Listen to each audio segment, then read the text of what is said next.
the keys to the inmates, brother. This is Balloon Party. It's presented to you by Munganess St. Louis Acura and Munganess Burkhardt Alden Toyota. No, this is not Tim McKernan. Yes, this is Action Jackson. To my right, you may know him from the fast lane and his wonderful mustache. That's Andrew Marsh. Hello, hello. Across the dais from me, Matthew Joseph Rocchio. You just heard him on, was it not? It is Joseph. Yes, it is. You better pack a lunch today, Jax. I'm coming after you. That's our ninth place batter right there. Yeah, good morning, Grant, on the ones also and twos. known as the anchor. Thank you very much. Matt Rocchio, before this program started, is just bringing the absolute wrong energy. I'm sorry. Good morning, Grant. Yeah, good morning. Thank you. I'm surprised you didn't call me Geno Smith when you introduced me this morning. I don't think that's a shot. Geno Smith is a good quarterback. You do have a thing though with getting people confused. What do you mean? Cole Kmet being the best defenseman in the NHL. I think he could be. Maybe. If you can line up for the Bears at tight end, what's to stop you from doing it on the ice? Jackson, what do you have on the wins per game Jets today? The WPG Jets? I'm not sure. I don't think I could name you one player in the history of the Jets organization. I'm running point Seriously, on you couldn't show on 101. You couldn't take ESPN. a shot and actually. You don't think you could take a shot? How many hockey players can you name off the rip? First of all, Joe Thornton. Not one. Wow. Incorrect. Did he not play hockey? We did, no, but I'm talking about people who played for the Jets. This is what I'm talking about with the energy. I have a dedicated plan that I've written out and sent to all these guys. It's basically I've scripted out the show for them, and Rock's trying to throw us off with this nonsense about Joe Thornton, and I'm trying to lock in. With lies. And misinformation. Okay, let's you know what? Let's get into it. Let's go through the rundown. What do we have planned for St. Louis between 10 and 11 a.m. today? Well, we're going to be giving away 4-pack of tickets to next Tuesday night's Budweiser Bash game for Cardinals and Brewers. How you like that, Rock? I love it. Next week's Bud Bash game features a limited edition Woody Williams bobblehead. You can text in right now to 314-399-9646 to win Budweiser Bash tickets for the Cardinals and Brewers on Tuesday, August 20th. Get all the details on this season's series of Budweiser Bash Cardinals games now at cardinals.com/promotions. How can you win these tickets, you might ask? I will have a trivia question for the listeners at the tail end of the third segment. Is it general trivia, or should I pay attention to the show to learn this trivia question answer? If you would have read the rundown, you would have noticed that it's going to be a geography question. I don't know how to do show prep. I don't do that. You're in the right hour, I don't do that in the morning. Yeah. We just kind of go off the rip. All right, well, let's go off the rip because I got a question for you guys, and it involves the St. Louis baseball Cardinals. Ooh. When looking at the Cardinals right now, because we're heading into a 3-game series with the Dodgers in St. Louis, gorgeous weather this weekend. What do you think the attendance will look like at Busch Stadium this weekend? Players Weekend, Dodgers in town. The Cardinals got to start winning if they're going to be in playoff contention down the stretch. Where do you think the fan base is at heading into this series? I'll start with you, Andrew Marsh. I think it's going to be much of the same. I don't think people really care that the Dodgers are in town. Actually, it could sway people to not go because they automatically think that there's going to be 3 losses this weekend, and who would want to see that? Now, I understand that Shohei Ohtani is in town, and we talked about this on TMA, so sorry for repeating myself, but we have obviously a new cast of listeners here on the Balloon Party. I believe that the whole Shohei Ohtani thing, the spectacle of him, while it's still there, I believe a lot of St. Louis fans saw him already when he was pitching with the Angels, and now he's just now he's in the National League. When you're in the American League, it's a little bit different because you only play these teams once. Now he's in the National League. We'll be able to see him multiple times. So I don't know. I don't think really anything changes because at the end of the day, the team is not playing good baseball, and who wants to spend money on a bad team? Yeah, I think that you're right, but with the way that everything's pulled back over the last week, I think ticket prices are probably going to be some of the best you're going to get. $4 to get into the stadium today, Rock. That's insane. I also think you have to factor in the last weekend before school really gets completely into the full swing. Families want to get out there, have that last final moment. And the fact that the weather is going to be perfect, even today and tomorrow, where the high is going to be 92, 91 in the day, the actual game, at least tonight for the Cardinals game, you're looking at watching that game majority of the time in like the mid-80s. Sunday is going to be a high of 85. The weather, you couldn't ask for better. I think all of these factors in, I think we see upwards of 40 all 3 games. I don't think it's going to be that. Now, are they going to be reporting 40, or will 40,000 fine Americans be there? I think we will see upwards of 40 in the stands all 3 games. Chance. That is happening. Yeah, I'll take the under. There's no way they will report that there will be 40,000. They'll report sellouts all three. Oh, 100%. 100%. There is no way that place is going to have 40,000 people actually sitting in their seat. Well, Rock texted me before the show, actually, that he's going to hand count every single attended fan at the game. Hand count them, and then he'll report back to us on Monday. So we'll have this information for you. Okay, Grant, what do you I've think? been practicing with toothpicks. Ooh, very good. Yeah, more than one reason. I don't think the Ohtani thing is going to be a super big appeal this weekend because he's not pitching. Right. Like, if I'm going to go see Ohtani, I'm going to see him next year. Like, I don't feel super compelled to go see him this season. And, I mean, yeah, the weather's going to be perfect and everything, but we've had good weather in the past weeks, and they haven't showed up to the ballpark. You're coming off of that series against the Reds, which really puts a damper on the season and really irritates fans even more than what they were already irritated. I don't think you're going to see 30 Ooh. in attendance. You're saying sub 30K? I think you'll see above 30 on the scoreboard, Right. but I don't think you're going to see above 30 in the stands. I'll take the over on 30 actual people there. Definitely taking the under on 40. Yeah, I'm thinking 36,000. I might take the under on that too. I don't mean to be a semantics guy, but is 36,000 not pushing 40? That's about 4,000 less. Is it not pushing 40, though? Come on now. I think 39,000 would be Go pushing find 40. a 36-year-old and tell them they're pushing 40 and see how that goes for you. I mean, Rock, you're 33. Are you pushing 40? No, I'm not. Are you pushing 36, which is pushing 40? A little, yeah, I'm definitely pushing 36. Yeah, fair enough. Another question I have for you, gentlemen, is to you, what's the number one issue in the short term for the Cardinals, and what's the number one issue in the long term? Grant, I want you to tell me what you think the number one long-term issue for the Cardinals is at this very moment. Well, the long-term issue is it feels like they have no set direction. Like, they're bringing up Jordan Walker, but they're not really playing him all the time. They are it feels like they are halfway in one direction of trying to win and halfway in one direction of trying to develop their players, but they don't do either thing well. So the result is going to be a middling team for longer than what it needs to be because they want to do two things at the same time, but they're not doing either thing well. So long term, they don't really have a direction. Like, you look at the Blues, they sort of have a direction right now. Doug Armstrong's laid out a plan, and he's pretty much stuck to it. If he can improve the team, he will. They're staying competitive, but at the same time, they're giving opportunities to younger players to come up and play, and so far it has worked well. And they are still competitive. They were right in the playoff picture, well, fighting for the playoff picture until the last couple games of the season. Meanwhile, the Cardinals are in a position where, yeah, they're still fighting, but do we really believe they have a chance? I don't. Right. Rock, what's the number one prescient short-term issue for the Cardinals? Like, right now, they have to address something. Their big money players aren't playing well. That's the biggest issue. I mean, this season is completely different simply if Nolan Arenado and Paul Goldschmidt hit anywhere close to their career numbers. And that gets back to my point yesterday of, like, if you fire Ali Marmol, what gets accomplished? Are Nolan Arenado and Paul Goldschmidt all of a sudden going to turn back to their 2022 versions of themselves? No. From an optic standpoint, I get it. You can't be compliant in 2 bad seasons if this season continues how we think it will. However, in terms of actual on-field product, is the front office not more capable than anybody?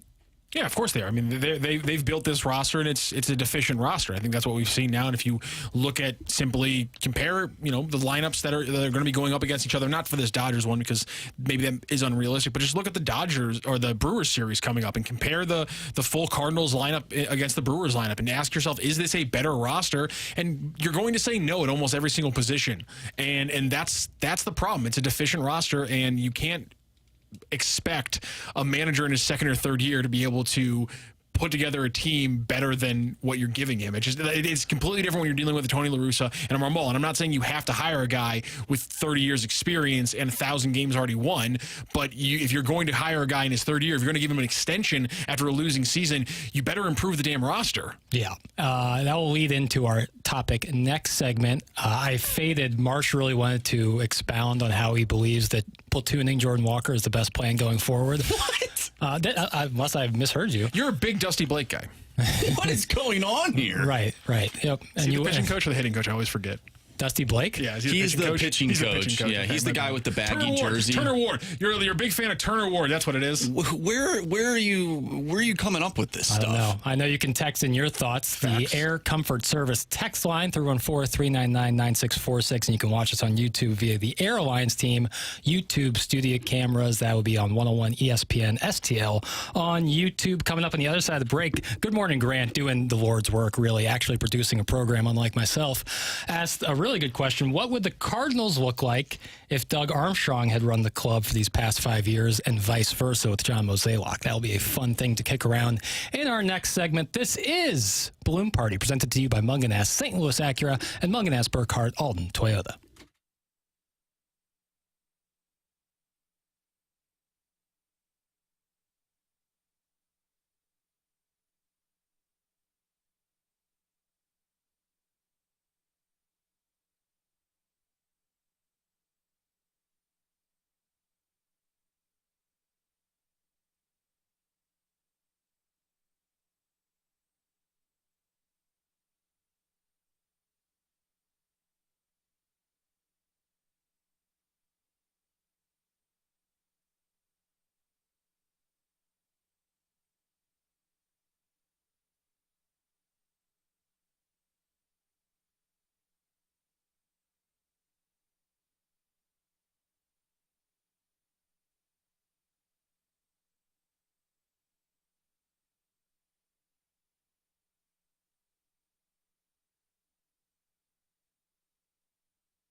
Grant just pump faked me. I just gave a great sports take, and no one heard it. Like when the cameraman goes with the ball. Yeah. Oh, that was fantastic. Grant's running RPO, much like his contemporary Geno Smith.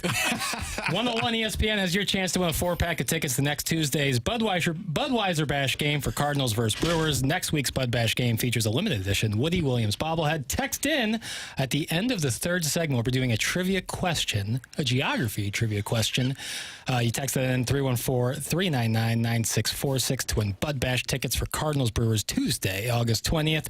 Get all the details on this season's series of Budweiser Bash Cardinals games now at cardinals.com/promotions. I see people are commenting on the YouTube. I'll try to get to some of those, but before we do that, Good Morning Grant came up with a wonderful question, and I'd really like him to read it in detail so that the rest of us here can have a little fun little thought exercise. Grant, if you wouldn't mind. All right, so with the Blues and the Cardinals, we've seen two very different approaches in the last 5 years. Army got rid of some legacy players like Alex Pietrangelo, David Perron, Ryan O'Reilly. Meanwhile, the Cardinals have been known to hold on to their players too long, like Nolan Arenado, Paul Goldschmidt, Adam Wainwright, and also bringing back legacy players like Albert Pujols, which did work out, but Matt Carpenter, Lance Lynn. And the jury's still out on Matt Carpenter. Okay. That's a thing the Blues rarely do.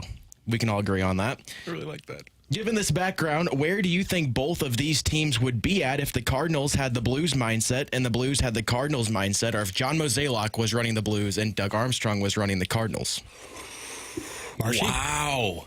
I always wonder this, if John Mozeliak, because I believe general managers, they don't just sit there and they're like, man, I really want to fish from the bottom of the barrel. Like, I don't believe that John Mozeliak wants to do that. Right. Like, if they allowed him to go get better players, I feel like he would put together a better team. Right, he has a boss. He has a boss. Where in hockey, the salary cap in the Blues, the Blues have like made it known, hey, we are going to spend up to the cap. So I feel like Mozeliak, in a sense, would do that. Now, if you had that approach where you're keeping legacy players, you keep Alex Pietrangelo. I mean, perhaps we're not in the situation that the Blues are in right now. Maybe they even win another Stanley Cup. I don't know. It's an interesting question. I think that Doug Armstrong, though, would have the Cardinals in a better spot than Mo does. Just because I think he's more savvy with his approach to building a roster. Now, he has had some missteps. Don't get me wrong. I think everyone would agree with that. But I think at the end of the day, he is creative with what he is given. And I feel like he'd be able to put together a roster that could ultimately maybe not necessarily win a World Series or be that top of the, a top team in the National League. But I think you'd be playing competitive baseball down the stretch.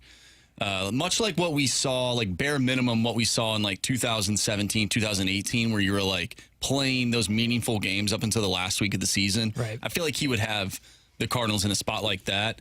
But Mo, I don't know. I really don't know. I don't know if Good rhyme scheme, though. What the development looks like for some of these Blues prospects. It's an interesting question, but I think ultimately I have to side with Doug Armstrong. Yeah, based on these last 5 years, I think the Cardinals would be better off if Army was running them, and I think Mo would, and the Blues would probably be a little bit worse off as Mo was running them, just because of the proactive factor that Army has. And I think when you look at the fact that even more so than the Blues, we talk about money a lot, but there's a lot of money available to John Mozeliak, and he's misallocated a lot of it. Name 7 examples. Exactly. Brett Cecil 7 times. Greg Holland. I was literally just about to say that. Dexter Fowler. Armstrong, on the other hand, he has to be proactive because he is dealing with an ownership group that when they spend to the cap, it is a movement by that ownership group that has to then benefit them in some way. They have to get something when they spend full to the cap. Usually that something is a couple home playoff games to help offset those costs. That's a real thing. We've had Stillman inside in the studio with the opening drive a few months ago when he talked about how, listen, they some of their decisions right now have to be made knowing that their TV deal might get completely blown up in a year or so in a negative way. And so the two things I focus on and why I really think the Blues would be better off, or the Cardinals would be better off and the Blues wouldn't, which is this.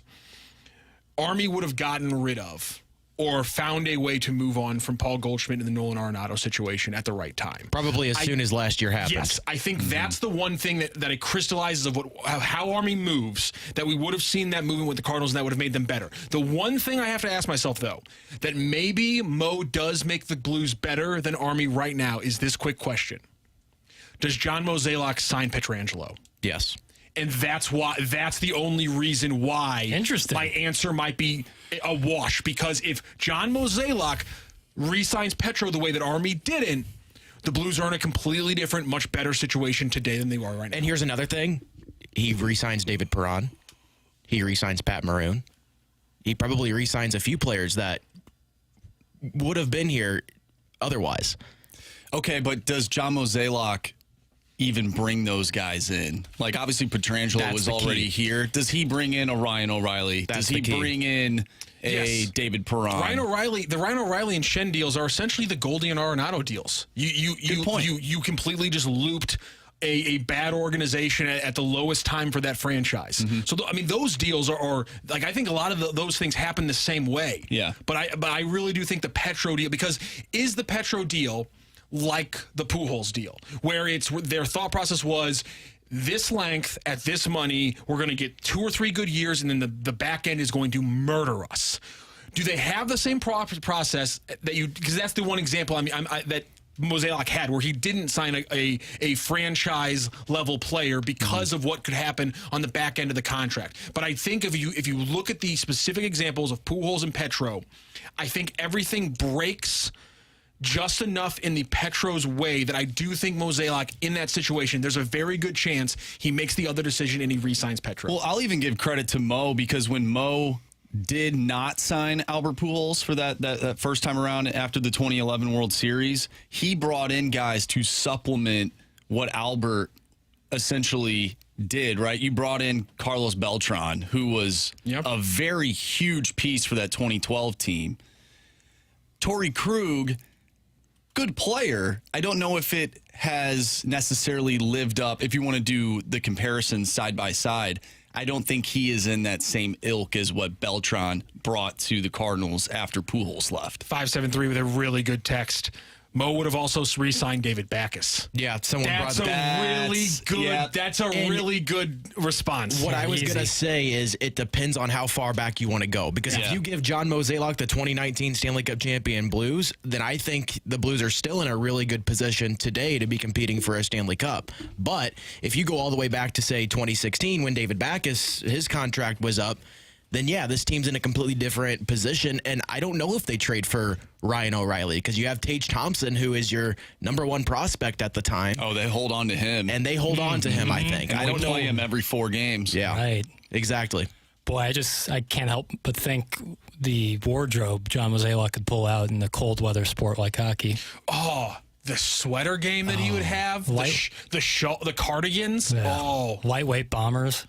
how do you think, like, right after Knives Out, he has the Chris Evans knit sweater at a Blues game, like the next day? He's got that in the closet right now, waiting to pull it out. Unfortunately, there probably is not going to be a lot of playoff baseball for this team, but you never know. Great question by Grant, and I'm glad we could kick that around. Coming up in our next segment, Grant has some concerns for these Missouri Tigers, and I want to do my best to maybe ease his mind. Rock has some more concerns. We're going to talk about that, as well as give away these Bud Bash tickets with our trivia question coming up on the other side of the break. This is Balloon Party, and it's presented to you by Munganast, St. Louis Acura, and Munganast Burkhardt, Alden Toyota.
Greg Francis here with a SportsCenter update driven by Johnny Londoff Chevrolet and Johnny Londoff Autoplex. Cardinals were off yesterday. They're back in action today as they welcome in the Dodgers. Cardinals are 60-61, looking to get back to 500 tonight.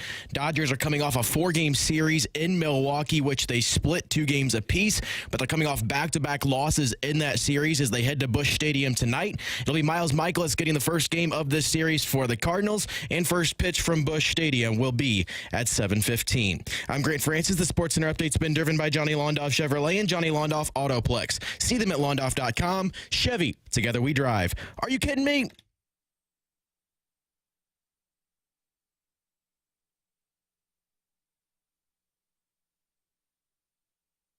What's up? Welcome back. Balloon Party.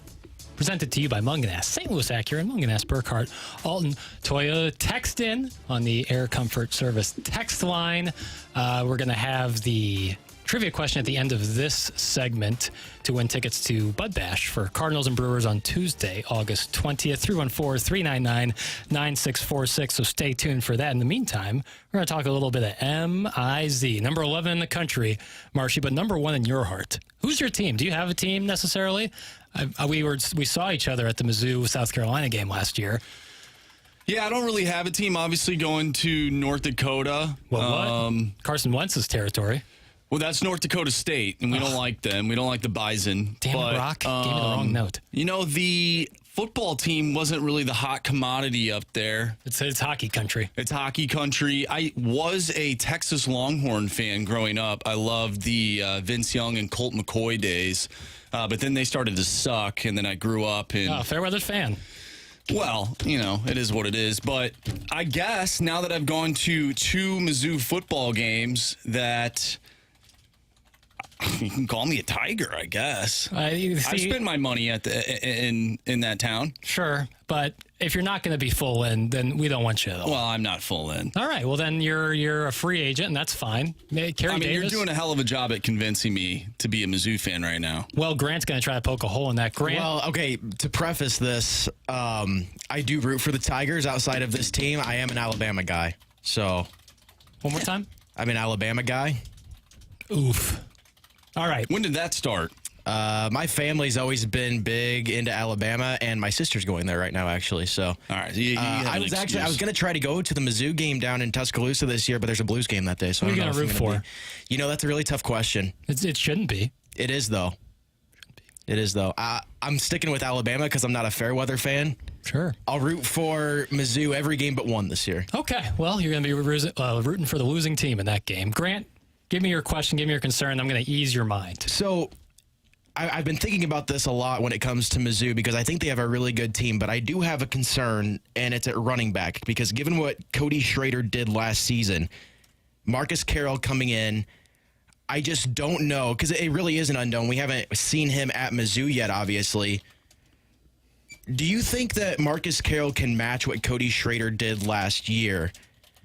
And if not, can he at least be close? Because if he can't, I don't know if Brady Cook, if you rely on him and the passing game only, I have concerns for him to be able to get the job done if he's solely relied on to do it alone without a running game. Let me ease your concerns for you, Grant. 2 things.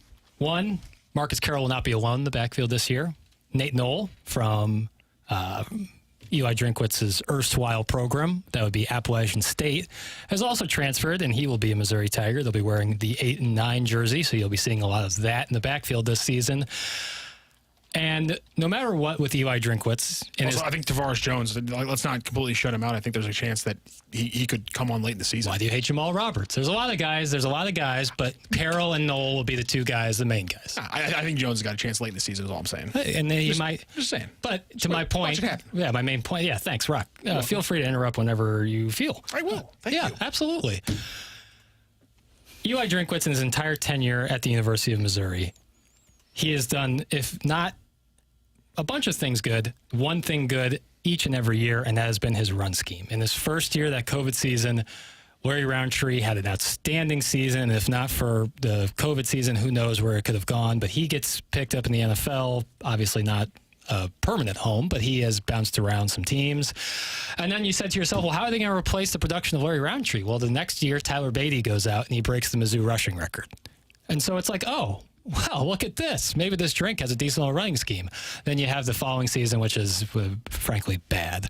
But then you get Cody Schrader in the fourth season, and he looks outstanding. He gets picked up by the Niners. So I think after all of that, you can say that Eli Drinkwitz, for his flaws as a game caller, always has a really good run scheme. And more important than that, and I think Cody Schrader would tell you this himself, he ran behind an outstanding offensive line last year. Yes, he did. The Tennessee game was an absolute clinic in run and pass blocking. That was huge. Georgia game was a step forward. A massive step forward. With the big, like when you talk about dogs in the trenches, Georgia embodies that to a T, and Mizzou not only hung with them, but kind of dominated them in the trenches for a portion of that football game, and Cody Schrader really stepped up.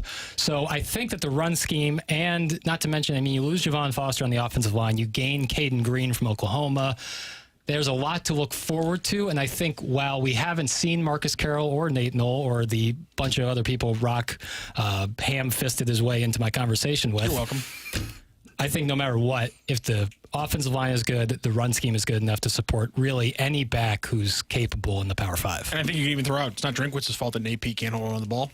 Nate Pete, yeah. He was open. I mean, they opened up a lot of holes, and he got a lot of good yardage for the Tigers, and he had his own issue for why he kind of got sidled out off to the side. But nonetheless, I also think when you talk about the offensive line, yeah, they lost some names, but it's a veteran offensive line. It just from left to right, grad transfer. Yes, you have the transfer in Caden Green, but obviously he's super talented. So it goes grad transfer, sophomore, redshirt junior, redshirt senior, junior. So it's an experienced offensive line, and I think that position more so than any other position in football, experience and cohesion matters more so than raw talent. And so having a veteran group of guys who can lock in for a season, that's going to be just as important as actually who's running the ball, 100%. Now, Marshy, please go ahead. Yeah, I have a question, and I know this is a little off the wall. Blake Craig, the new kicker. I'm just wondering, is he going to be able to essentially do what Harrison Mevis did? Oh, you mean the thicker kicker? The thicker kicker, because think about it. He saved Eli Drinkwitz bacon a few times last year. Certainly in the Kansas State game. And I'm wondering, well, why the ending of that game, yeah, it cannot happen. Yes. And I'm wondering if Mizzou is going to win a lot of games, and let's say they're tight games, and it comes down to kicking, is this guy up to snuff? Well, you don't know. I mean, he's a redshirt freshman. And college kickers in general. I mean, I think it's one of the most mentally taxing positions in all of college athletics because you're everyone's hero when you're Harrison Mevis and you kick a SEC record kick to beat a ranked team at home. And then you're also the enemy of everybody in your college town when you're also Harrison Mevis missing chip shots at Auburn to lose a football game. So it's a little rough. That's going to be tough. You don't know how each and every guy. I have no doubts that Blake Gregg has outstanding kicking talent. He's kicking on for an SEC program. However, it's the question of mentality, and you can't really know that until they get game experience. Well, I know it's a goofy question, but I think the overall point that I'm trying to make is that is Eli Drinkwitz going to essentially learn from some of those mishaps at end of football games? I think they'll be going for a lot of fourth downs. You think so? I think on fourth and short, I would anticipate really aggressive mindsets and play calling out of Kirby Moore. I think that's a staple that you're going to see. And to Grant's point, I got 2 points. I got one thing to ease the concern on the running game and then another concern to raise. Brady Cook's really good at RPO. And when you have a dynamic RPO game, that not only opens up what that can do with Brady Cook moving his feet, but can also open up Marcus Carroll and Nate Knoll to have more running lanes, keep the defense on their toes. And so that's just another huge benefit of having a improvising quarterback. Now, a concern that is very real is the pass defense. Yeah, the secondary. A couple people brought that up on the YouTube chat. Yeah, if you're really going to point out a concern, and pundits and national guys are going to tell you exactly this, is that the pass defense is a question. You lose Blake Baker, the defensive coordinator. That's the first thing. Then you lose Chris Abrams-Drain and Ennis Rakestraw in the secondary. Those are two major pieces, even though Rakestraw was hurt a lot last year. But you gain St. Louis and Toronto Pride, who played at Clemson last year. You gain the emergence you'll see of Marvin Burks, who's a great young safety, a sophomore safety. I think you're going to see a lot of great things out of that. But I mean, it's really hard to be good in the secondary in the SEC and basically in Power 4 football now. It's really hard to have great secondary. And if it's going to have to be shootouts, it's going to have to be shootouts. I just think Mizzou's offense is good enough to support a shootout style. However, I wouldn't bank on it. It doesn't, listen, even if you had Chris Abrams-Drain and Enos Rakestraw this year, I'd still be worried about the pass defense because those guys can't cover forever.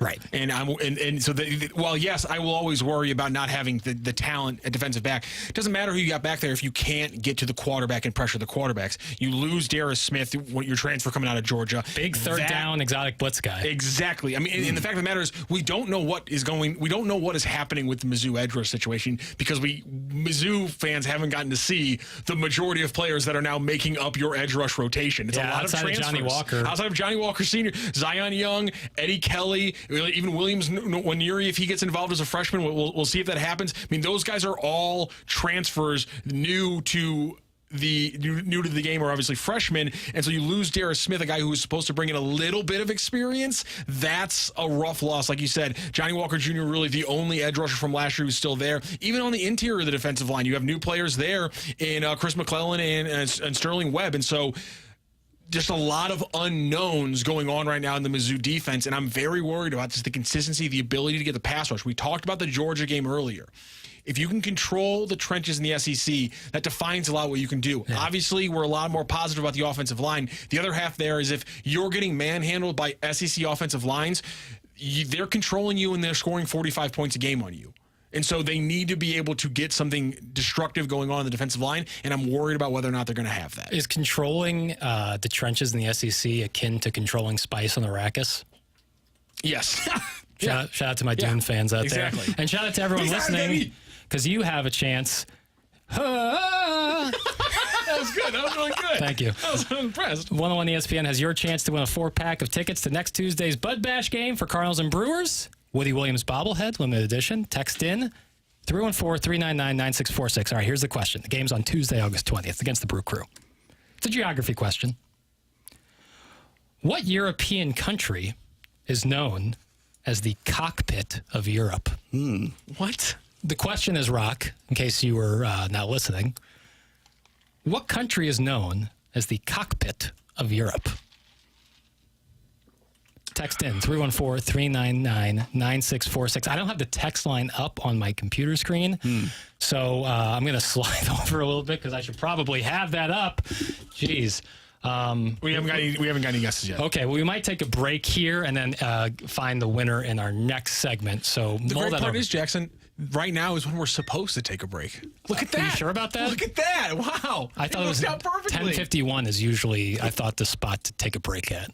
Not the case? No. All right, well, coming up, Andrew Marsh is going to tell you about his favorite new show, and we're going to play a game, a little thought exercise, a little football thought exercise, so that not only can we have some fun with some fantasy football stuff, but Marshy can tell you about how much he loves Love is Blind UK.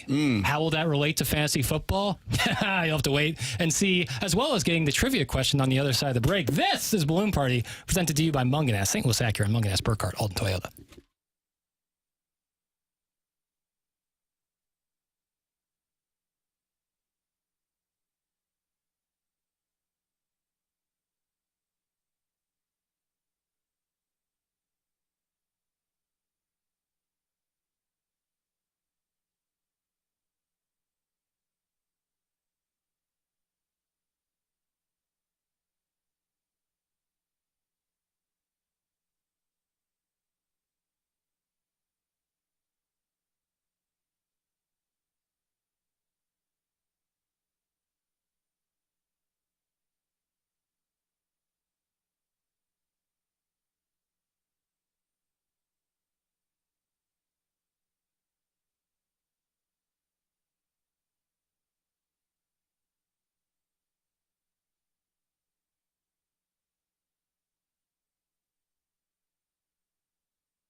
Belgium?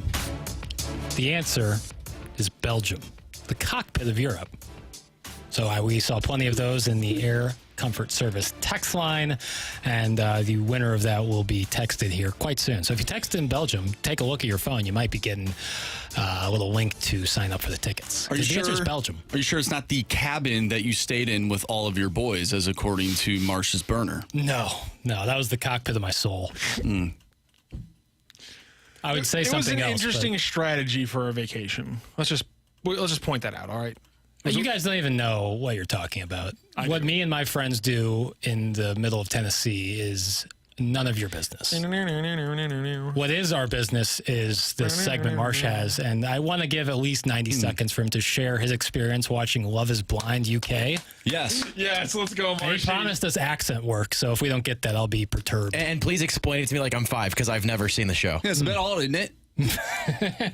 Dude, these people, I mean, they have some funny accents, but I'll tell you right now, if you've seen Love is Blind, it's an interesting show. I think it's better than The Bachelor, but it's basically two people that are trying to find love, but they're behind a wall. So they can't see each other's physical being, right? They just have to connect emotionally. Yeah. And the UK version, in my opinion, is a little bit better than the American version, just because the American people, we all suck, right? Right. That's what Rock always says. Yeah, exactly. And there's so much drama. Not that there's not drama in this other show, but you're really Right. seeing the relationships come together. And I was half joking, but you said you liked the idea of it. But Yeah, I fully like it. a lot of people, fantasy football season is upon us, and you're wondering, who should I draft? And so I think we're all going to take a look at some of these players that we've all pulled, but we're not going to tell you the name. We're just going to throw out the stats to you, and we'll see if we can guess who it is, and then tell each other if you like said player.